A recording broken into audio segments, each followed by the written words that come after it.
All glory be to God. இன்றைய தேவ செய்தியின் தலைப்பு வஸ்திரங்களை காக்க விழித்திருங்கள். அதற்கு ஆதாரமாக எடுத்துக்கொண்ட திருமறை பகுதி வெளிப்படுத்தின விசேஷம் 16ஆம் அதிகாரம் 15வது வசனம். வெளிப்படுத்தின விசேஷம் 16ஆம் அதிகாரம் 15வது வசனம். இதோ திருடனைப் போல வருகிறேன், தன் மானம் காணப்படத்தக்கதாக நிர்வாணமாய் நடவாத படிக்கு விழித்துக் கொண்டு தன் வஸ்திரங்களை காத்துக் கொள்கிறவன் பாக்கியவான். அருமையான தெய்வ பிள்ளைகளே, அந்த வசனத்தை நீங்கள் நிதானமாக வாசித்து பார்த்தீர்களா? ஆண்டவராகிய இயேசு கிறிஸ்து திடீரென்று யாருக்கும் சொல்லாமல், யாருக்கும் வெளிப்படுத்தாமல், திடீரென்று நினையாத நாழிகையிலே வருவார். ஆகவே ஒவ்வொரு கிறிஸ்தவர்களும் விழித்துக் கொண்டு வஸ்திரங்களை காத்துக் கொள்ள வேண்டும். விழித்துக் கொண்டு வஸ்திரங்களை காத்துக் கொள்ள வேண்டும். அருமையான தேவ பிள்ளைகளே, ஆத்துமா விழித்துக் கொண்டிருக்கிறதா என்று இந்த நாளிலே நீங்கள் பரிசோதித்து பாருங்கள். இது கடைசி காலம், கொடிய காலம். பிசாசு தனக்கு கொஞ்ச காலம் இருக்கிறது என்பதை அறிந்து இந்த சாத்தான் பிசாசு ஒவ்வொரு கிறிஸ்தவர்களுடைய ஆத்துமாவில் தூக்கத்தை அபரிவிதமாக தருகிறார். அநேக ஆத்துமாவிலே தூங்கிக் கொண்டிருக்கிறார்கள். ஆனால் நினையாத நாழிகையிலே ஆண்டவராக இயேசு கிறிஸ்து வருவார். நீங்கள் விழித்துக் கொண்டு உங்கள் வஸ்திரங்களை காத்துக் கொள்ள வேண்டும். வஸ்திரம் என்றால் என்ன? வஸ்திரம் என்றால் ஆடை. இந்த வஸ்திரம் எப்படி வந்தது? இந்த வஸ்திரம் என்று சொல்லும் போதே எனக்கு ஆதாம் ஏவாள் தான் ஞாபகத்துக்கு வருகிறார்கள். சிருஷ்டிப்பிலே நம்முடைய கர்த்தர் ஆதாமுக்கும் ஏவாளுக்கும் மகிமையின் வஸ்திரத்தை உடுப்பித்தார். அந்த பரிதாபம், அவர்கள் இருவரும் பாவம் செய்த போது அவர்கள் உடுத்திருந்த மகிமையின் வஸ்திரம் போய்விட்டது, விலகியது. இப்பொழுது நிர்வாணமாக இருப்பதை அவர்கள் உணர்ந்தார்கள். ஆகவேதான் ஓடி ஒளிந்து கொண்டார்கள். அவர்களுடைய பரிதாபமான நிலைமையை நம்முடைய கர்த்தர் பார்த்தார். ஆதியாகமம் 3ஆம் அதிகாரம் 21வது வசனம். தேவனாகிய கர்த்தர் அவர்களுக்காக ஒரு ஆட்டை அடித்து ஆதாமுக்கும் ஏவாளுக்கும் ஒரு தோல் உடைய தந்தார். கவனியுங்கள், ஆரம்பத்தில் ஆதாம் மகிமையின் வஸ்திரத்தை அணிந்து கொண்டிருந்தான், அது விலகிவிட்டது. அத்தி இலையை உடையாக உடித்துக் கொண்டான். அது வெயில் காஞ்சா அது காய்ந்து விடும், உட்கார்ந்தா எழுந்தா உதிர்ந்து விடும். அது டெம்பரரி டிரஸ். என் தேவன் அவர்கள் பாவத்தை மூடுவதற்காக ஒரு தோல் உடைய கொடுத்தார். நான் மிகுந்த சந்தோஷத்தோடு சொல்லட்டும், தேவன் நமக்கு பாவத்தை மூட தோலுடைய கொடுக்கவில்லை, நமக்கு பாவத்தை மன்னிக்க, பாவத்திலிருந்து வெளியே வந்து நீதிமான்களாகவே வாழ்வதற்கு அவர் ரட்சிப்பின் வஸ்திரத்தை கொடுத்திருக்கிறார். ரட்சிப்பின் வஸ்திரத்தை கொடுத்திருக்கிறார். எனக்கு அன்பானவர்களே, அன்று ஆதாமுக்கும் ஏவாளுக்கும் தோளுடைய கொடுத்தது போல உலகம் முழுவதிலும் இருக்கிற மக்களுடைய நிர்வாணத்தை போக்க தேவ ஆட்டுக்குட்டியாகிய இயேசு கிறிஸ்து நமக்காக அடிக்கப்பட்டார். நமக்காக அடிக்கப்பட்டார். தேவனுக்கே மகிமை உண்டாகட்டும். யோவான் உடுத்தியது தோல் உடை. ஒட்டகம் என்ன அர்த்தம்? ஒட்டகம் என்ன? தோல் தான். எலியா உடுத்தியது தோல் உடை. தோல் உடை டிரான்ஸ்பரண்ட் ட்ரெஸ் கிடையாது. உள்ள இருக்கிற அவயங்களை அது வெளிப்படுத்தாது. நம் தேவன் துணியினால் உடையை தரவில்லை. ஆதாமே, ஏவாளே, உன்னுடைய உடல் டிரான்ஸ்பரண்டா யாரும் பார்க்க கூடாது. அதற்காக தான் தோல் உடை. அதற்காக தான் சரீரத்தை வெளியே காட்டக்கூடாது. உன் சரீரத்தின் அழகை மற்றவர்கள் பார்க்க கூடாது என்பதற்காக தோல் உடையை கொடுத்தார். தேவனுக்கே மகிமை உண்டாகட்டும். மனிதனுக்கு மிக மிக மிக முக்கியமானது வஸ்திரம். Yes or no?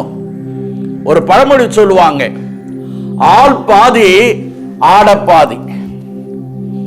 நீங்களும் நானும் ஆடை இல்லாமல் வாழவே முடியாது. தேவனுக்கே மகிமை உண்டாகட்டும்.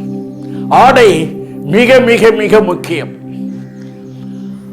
மத்தேயு எழுதின நற்செய்தியின் புத்தகம் 6ஆம் அதிகாரம் 28, 29, 30 வசனங்களை வாசித்து பாருங்கள். ஆண்டவராக இயேசு கிறிஸ்து அங்கு அழகாக ஒரு வார்த்தை சொல்லுகிறார். மகனே, மகளே, அந்த காட்டில் இருக்கிற லீலி புஷ்பத்தை பாருங்கள், எவ்வளவு அழகாக, எவ்வளவு கலர்ஃபுல்லாக நான் உடுத்தி விட்டிருக்கிறேன். அந்த சாலமோன் ராஜாவை பாருங்கள், எவ்வளவு அழகாக உடுத்திக் கொண்டிருக்கிறார். அதே தேவனாகி நான் நிச்சயமாக உங்களையும் உடுத்தி வித்து அலங்கரித்து உங்களுக்கு அழகு பார்க்கிற தேவன் என்று சொல்லுகிறார். கரங்களை தட்டி தெய்வத்தை மகிமைப்படுத்துங்கள். தேவன் நமக்கு உடையை தந்து, வஸ்திரத்தை தந்து அழகு பார்க்கிற தேவன்.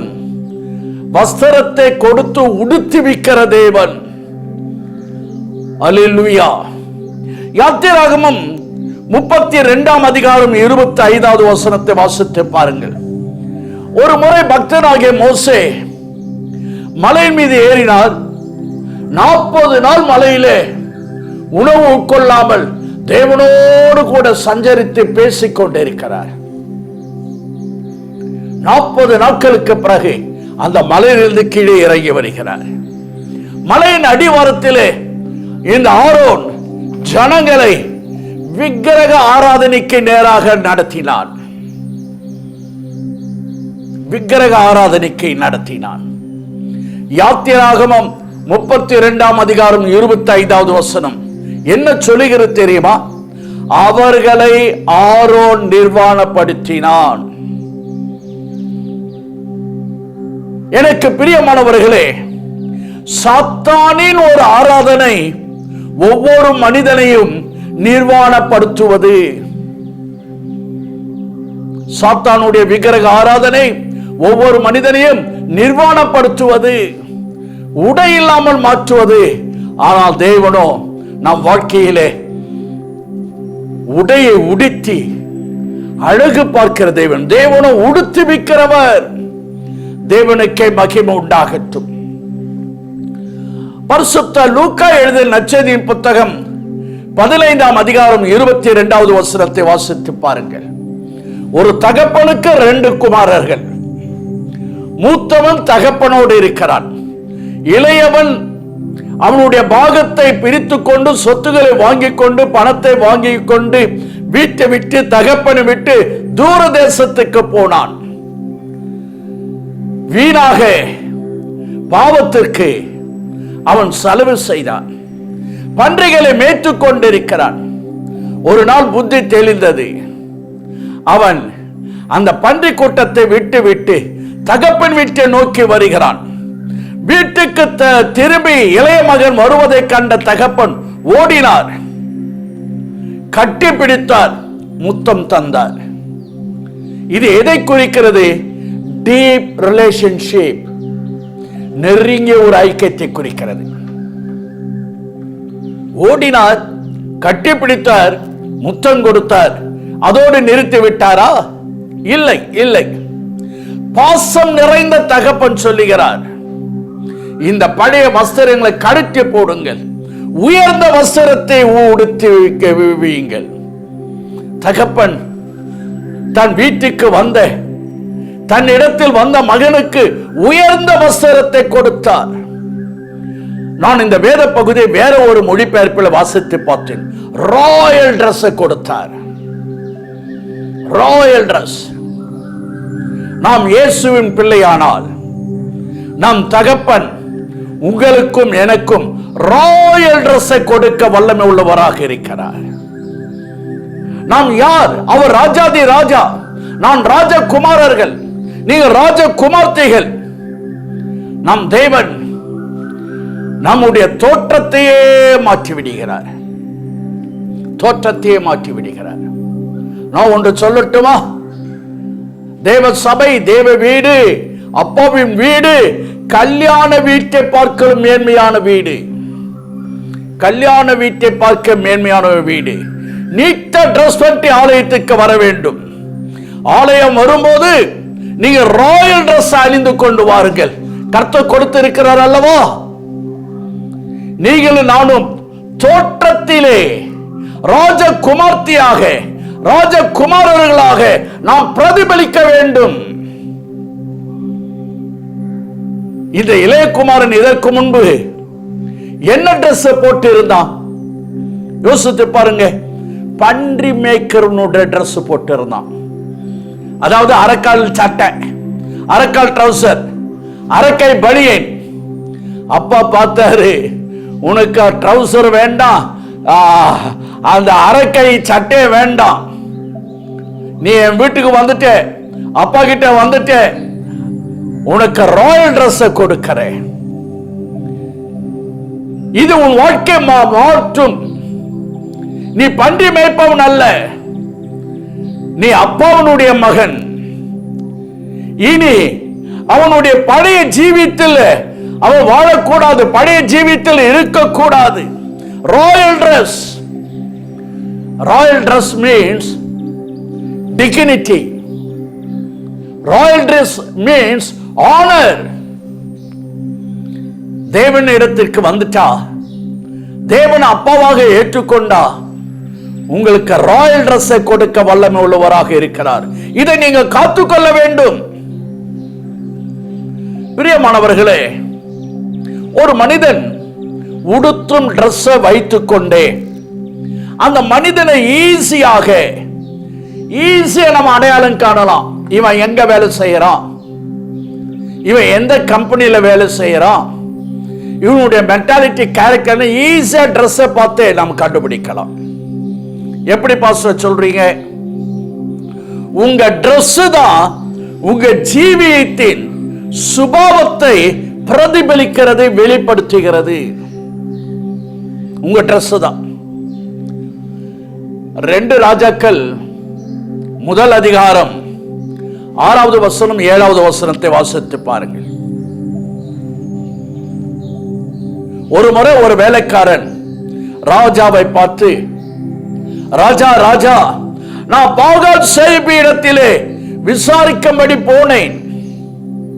ஒரு தீர்க்கதரிசி எனக்கு எதிராக குறுக்கிட்டு வந்தான், என்னை நிறுத்தினான். இந்த இஸ்ரவேல் தேசத்திலே மெய்யான தேவன் இல்லை என்றா இந்த பாகால் சேவின் இடத்தில் விசாரிக்க போகிறாய்? துயரமான ஒரு செய்தியை தீர்க்க தரிசனமாக சொன்னான். உன் ராஜா ஏறின கட்டிலிருந்து கீழே இறங்காமல் சாகவே சாவாய் என்றார். இதை கேட்டு நான் அந்த பாகால் சேவின் இடத்தில் விசாரிக்க போகல, திரும்பி வந்துட்டேன் ராஜா, நான் திரும்பி வந்துட்டேன். ராஜா அந்த வேலைக்காரனை பார்த்து கேட்கிறார், அந்த மனுஷன் யாரும் உடைய தெரியுமா? தெரியாது. அவன் ஒரு தீர்க்கதரிசி. அவன் பேசின வார்த்தைகளை பார்த்தால் தீர்க்கதரிசி. அந்த மனிதனை நான் அறியணும். அந்த மனிதன் எப்படிப்பட்டவன், என்ன டிரெஸ் போட்டு இருந்தான்? டிரெஸ் வைத்து அவன் கண்டுபிடிக்கத்தை கேட்டான். வசனம் 8 வாசிங்க, வாசித்து பாருங்க. அதற்கு அவர்கள், அவன் மயிருடையை தரித்து வார்க்கச்சையை தன் அறையிலே கட்டி கொண்டிருந்தான். அப்போ ராஜா டிசைட் பண்ணிட்டாரு, 100% திஸ்பீனாகிய எலியாதான். இது ஒரு பிரதிஷ்டின் உடை. மயிரோடைய தரித்துக் கொண்டு வார்க்கச்சை அணிந்து கொண்டு திரும்பவன் இந்த திஸ்பீனாகிய எலியா டிரெஸ் வைத்து ஆளை கண்டுபிடிச்சிட்டான்.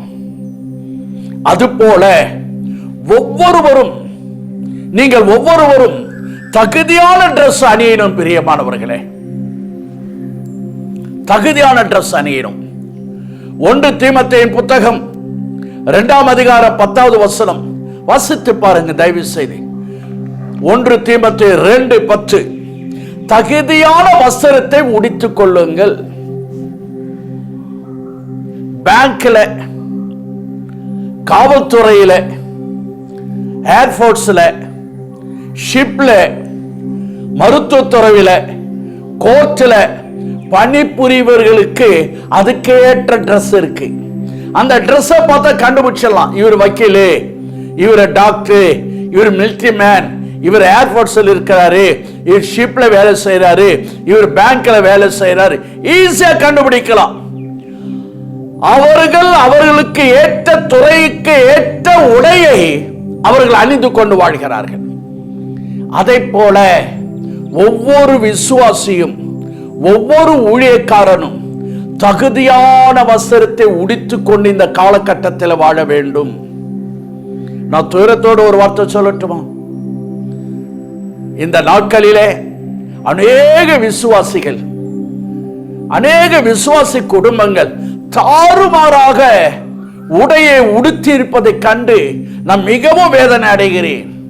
தாறுமாறாக உடை உடுத்துகிறார்கள். என்ன பண்றது? வெட்கமா இருக்கு எனக்கு. உபாகமம் 22ஆம் அதிகாரம் 5வது வசனம், புருஷர்களுக்கு உள்ள உடையை பெண்கள் அணியக்கூடாது. பாருங்க, ஆலயத்திலே பாருங்களா, டைப் ஃபிட்டிங். நான் யோசிக்கிறேன், அவர்களுக்கு இந்த வஸ்திரத்தின் மீது ஜெயம் கிடைக்கல. அப்புறமா எப்படி பேய் பிசாசு உலகத்தை ஜெயிக்க போறோம்? இந்த வஸ்திரத்தை இவங்களால ஜெயிக்க முடியல. கிறிஸ்துவ ஜீவியமே பிராக்டிக்கல் லைஃப், கிறிஸ்துவ ஜீவியமே நடைமுறை வாழ்க்கையாகும். தேவனுக்கே மகிமை உண்டாகட்டும். எஸ்தர் 8ஆம் அதிகாரம் 15வது வசனம், மொர்தெகாய் ராஜ வஸ்திரம் அணிந்து கொண்டு வந்தான்.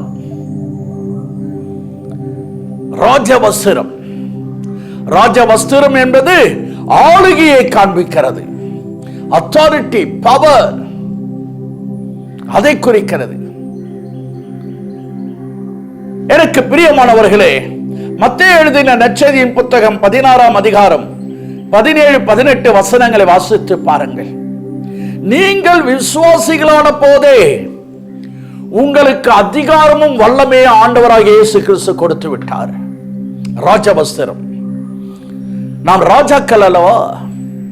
அதிகாரத்தை கொடுக்கிறார். அது 2 பிரிவு. ஒன்று, வியாதியை சுகமாக்கக்கூடிய ஒரு வல்லமை.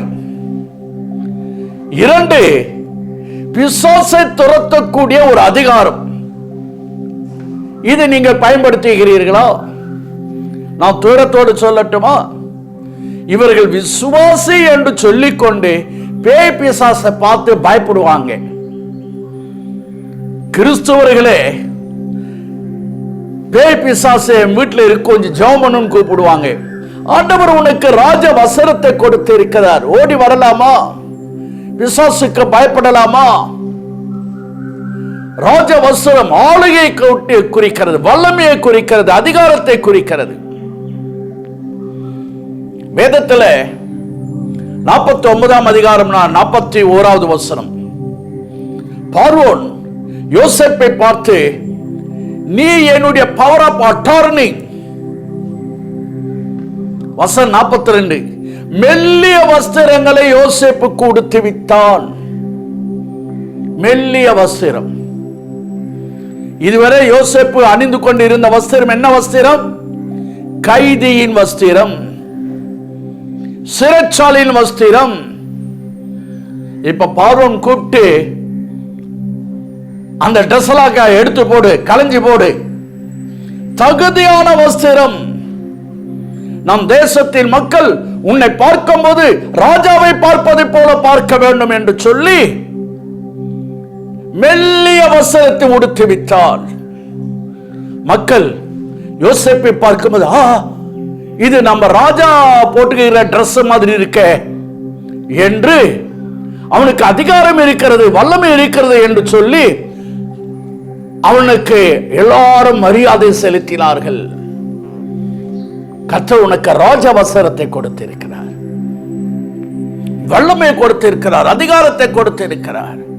மறந்துடாதீங்க. பேய் பிசாசை கண்டு பயந்து ஓடி வராதீங்க. மட்டை விட்டு ஜெபம் பண்ணது போவாது. நீங்க எதிர்த்து நில்லுங்க, ஓடி போவார்.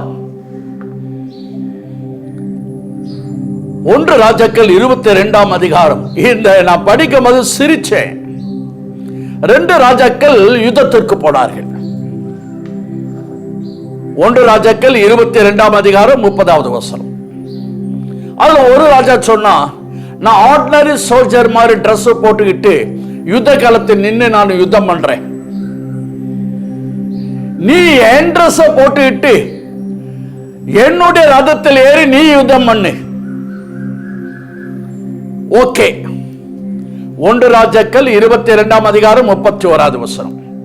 சீரிய தேசத்தினுடைய படை தளபதி கேப்டன் சொல்றான் சோல்ஜர்களை பார்த்து, ஏப்பா 1000 பேர் கொன்று அவங்களோடு யுத்தம் பண்ணி இந்த இடத்துல ரத்த ஆறு ஓடுவதை பார்க்கலாம், டைமை வேஸ்ட் பண்ணுவதை பார்க்கலாம்.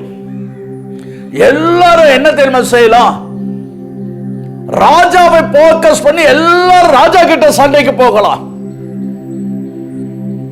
எல்லாரும் அட் ஏ டைம்ல ராஜா கிட்ட சண்டைக்கு போகணும், போக்கஸ் பண்ணி அடிக்கணும்.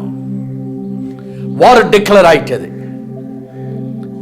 இந்த சீரிய நாட்டினுடைய படைத்தளபதி சொன்னது போல எல்லாரும் போக்கஸ் பண்ணி ராஜாவை நோக்கி பாய்ந்தார்கள். இதை கண்ட ராஜவஸ்திரம் அணிந்து கொண்டிருந்தவன், ராஜாவினுடைய ரதத்தில் இருந்தவன் ஓ என்று கூக்குரலிட்டான். 1 ராஜாக்கள் 22:32. ராஜவஸ்திரம் போட்டுட்டு இருக்கிறான், ராஜாவுடைய ரதத்தில் இருக்கிறான். வீர மரணம் அடையணும். உண்மையான ராஜா எதிர்த்து நிற்பான், கூக்குரலிட மாட்டான், வீர மரணம் அடைவான். உன்ன அந்த படைத்தளபதி சொன்னான், இவன் ராஜா இல்ல, இவனை விட்டு விலகுங்கள். 1 ராஜாக்கள் 22:33. இவனை விட்டுடுங்க. இவன் அணிந்திருப்பது ராஜா வஸ்திரம், பயன்படுத்துவது ராஜாவுடன் வருகிற அந்த ரதம். ஆனால் இவன் ராஜா இல்ல, கூக்குரல் என்றானே. இன்றைக்கு நீங்கள் ராஜவஸ்திரத்தை அணிந்து கொண்டு கூக்குரல் இடலாமா? அலறலாமா? பயப்படலாமா? கதறலாமா? புலம்பலாமா? அழுகலாமா? ராஜகுமாரனாக ராஜகுமார்த்தியாக இருக்க வேண்டும். இன்னொரு உதாரணத்தை சொல்லட்டும். அப்போஸ்தலர் 12ஆம் அதிகாரம் 21 23 வேத வசனங்களை வாசித்துப்பான். அங்கு ஏரோது ராஜாவை குறித்து பார்க்கிறோம். இந்த ஏரோது ராஜா ராஜவஸ்திரத்தை அணிந்து கொண்டிருக்கிறான், பெருமை பாராட்டினான், தேவனை துதிக்கவில்லை. தேவதூதன் அடிக்க அவன் புழு புழுத்து செத்தான். ராஜ வஸ்திரத்தை அணிந்து கொண்டு இருக்கிறவன் எப்பொழுதும் பெருமையோட பேசக்கூடாது, தாழ்மை இருக்கணும். யோசித்து பாருங்க. 1 சாமுவேல் 28ஆம் அதிகாரம் 8வது வசனத்தை வாசித்து பாருங்கள். அப்பொழுது சவுல் வேறு வஸ்திரம் தரித்து கொண்டவனாக. சவுல் யார்? ஒரு ராஜா. தன்னுடைய ராஜ வஸ்திரத்தை கழட்டி விட்டு வேறு வஸ்திரம் தரித்து கொண்டு அவன் போறான். இது கர்த்தருடைய பார்வைக்கு அருவருப்பானது. அபிஷேகம் பண்ணப்பட்ட சவுலே, நீ அஞ்சனம் பார்க்க போகலாமா? ஏன் வேறு வஸ்திரம் தரித்துக் கொண்டு போகிறாய்? தேவனை தேடாமல் அஞ்சனம் பார்க்க போகலாமா? குறி செல்லும் இடத்திற்கு போகலாமா? இவன் அணிந்திருந்த ராஜவச கழட்டி வச்சுட்டு போறான். நிறைய பேர் அப்படிதான் ரட்சிப்பின் வஸ்திரத்தை கழட்டி வச்சிடறாங்க, நீதியின் வஸ்திரத்தை கழட்டி வச்சிடறாங்க, துதியின் வஸ்திரத்தை கழட்டி வச்சிடறாங்க, தேவையான போது எடுத்து போட்டுக்கிறாங்க. இதெல்லாம் என்ன அழகு! தகுதியான வஸ்திரம், ரட்சிப்பின் வஸ்திரம், பக்தியின் வஸ்திரம், நீதியின் வஸ்திரத்தை நாம் தரித்து கொண்ட வேண்டும். 24 மணி நேரம் அதை போட்டுக் கொண்டிருக்க வேண்டும், கழட்டி வைக்க கூடாது. உன்னதப்பட்ட 5ஆம் அதிகாரம் 3வது வசனம். இங்கு சூலமெத்தி தன் வஸ்திரத்தை கழற்றி போட்டேன், நான் எப்படி அதை திரும்பவும் உடுப்பேன்? சூலமெத்தி சொல்றார், என் இருதயம் விழிப்போடு இருக்கிறது, நேசர் கதவை தட்டுகிற சத்தத்தையும் கேட்கிறேன். நேசர் என்னோடு வரணும்னு எனக்கு ரொம்ப ரொம்ப ரொம்ப ஆசை, விருப்பம். நானும் நேசரோடு பேசணும், நேசரோடு உலாவ வேண்டும் என்று எனக்கு ஆசை. ஆனா ஒரு தடை இருக்கு. என்ன தடை? வஸ்திரத்தை கழற்றி வைத்து விட்டேன். தேவாதி தேவன் நமக்கு தந்த ஆவிக்குரிய வஸ்திரத்தை நாம் கழட்டி வைக்க கூடாது. எப்போதும் தேவன் கொடுத்த வஸ்திரத்தை நாம் அணிந்து கொண்டிருக்க வேண்டும். நான் தாழ்மையா சொல்றேன், தேவன் கொடுத்த வஸ்திரத்தை இழந்து விடாதீர்கள். தேவன் கொடுத்த வஸ்திரங்களை காத்து கொள்ளுங்கள். தேவன் கொடுத்த வஸ்திரங்களை திருடதான் இந்த சாத்தான் சுத்தி சுத்தி சுத்தி வரான். சாத்தான் நம்முடைய ஆவிக்குரிய வஸ்திரத்தை திருட இடம் தராதீர்கள். இன்றைக்கு சாத்தான் எழுத்துக்குரிய வஸ்திரங்களையே அவன் திருடுறான். தம்பிமார்கிட்ட தங்கச்சிமார்கிட்ட பேசுறான், நீளமா ட்ரெஸ் போடாத, ரொம்ப ஷார்ட்டா போடு, டைட்டா போடு. அந்த பெந்தகோஸ்து பாஸ்டர் சொல்றது மாதிரி போட்ட அது அநாகரிகம், சாத்தானுடைய வேலை. லூக்கா 10ஆம் அதிகாரம் 30வது வசனம். ஒரு மனிதன் எருசலேமில் இருந்து எரிகோவுக்கு போகையில் கள்ளர் கையிலே அகப்பட்டான். அந்த திருட்டு பையன் கள்ளன், அவன் வஸ்திரங்களை உரிந்து கொண்டான். பிரியமானவர்களே, சாத்தான் ரட்சிப்பின் வஸ்திரத்தை உரிந்து கொள்வான், கழட்டி வைக்காதே. யாத்திராகமம் 28:2-3-4 வசனத்தை வாசித்தா பரிசுத்த வஸ்திரத்தை உரிந்து கொள்வான். சங்கீதம் 104:2வது வசனம், ஒளியின் வஸ்திரம். நாம் வெளிச்சத்தின் பிள்ளைகள், பகலுக்குரியவர்கள், இருளுக்குரியவர்கள் அல்ல. அந்த வஸ்திரத்தை நாம் கழட்டி கீழே வைக்க கூடாது. 24 hours நீதியின் வஸ்திரத்தை, பரிசுத்தத்தின் வஸ்திரத்தை, ரட்சிப்பின் வஸ்திரத்தை, துதியின் வஸ்திரத்தை அணிந்து கொண்டே இருக்க வேண்டும். இல்ல பாஸ்டர், ஒரு 3 மணி நேரம் அதை கழட்டி வச்சிடுறேன், கொஞ்சம் ஃப்ரீயா இருக்கிறேன், அப்புறம் மறுபடியும் போட்டுக்கிறேன், 2 மணி நேரத்துக்கு பிறகு 3 மணி நேரத்துக்கு பிறகு மீண்டும் அணிந்து கொள்கிறேன். ஆவிக்குரிய வஸ்திரங்களை அணிந்து கொள்ள டைம் லிமிட்டே கிடையாதுங்க. 24 மணி நேரமும் நாம் தேவ நீதிக்குள்ளே வாழணும். 24 மணி நேரமும் பரிசுத்தத்திலே வாழணும். 24 மணி நேரமும் அபிஷேகத்தின் வஸ்திரத்தில் வாழணும். 24 மணி நேரமும் நாம் சித்திர தையலாடியை நாம் அணிந்து கொண்டு வாழணும். 24 மணி நேரமும் நாம் துதியிலே வாழணும். 24 மணி நேரமும் பக்தி வைராகியம் என்ற உடையை அணிந்து கொண்டு வாழணும். என்னன்னு சொல்றீங்க? கழட்டி வச்சிடுறேன், தேவையான போது போட்டுக்கிறேன், சபைக்கு வந்தா போட்டுக்கிறேன், வேற எங்காவது போனா இதெல்லாம் கழட்டி வச்சு போறேன்னு சொல்றீங்களா? இல்லை. 2 கரங்களை உயர்த்தி அனைவரும் சொல்லுங்க. 2 கரங்களை உயர்த்தி. சவுல் ராஜா வேற வஸ்திரம் அணிந்து கொண்டது போல நான் செய்ய மாட்டேன். சூலமெத்தியால் வஸ்திரத்தை கழட்டி வச்சுட்டா நான் அது மாதிரி செய்ய மாட்டேன். தகப்பனே, நீங்க கொடுத்த வஸ்திரத்தை, அந்த துதியின் வஸ்திரத்தை, சித்திர தையலாடு என்கிற வஸ்திரத்தை, அந்த பரிசுத்த வஸ்திரத்தை, ஆண்டவரே அந்த ரட்சிப்பின் வஸ்திரத்தை, அந்த ஒளியின் வஸ்திரத்தை தேவரீர் 24 மணி நேரம் அணிந்து கொண்டு இந்த உலகத்தில் வாழ்வேன்.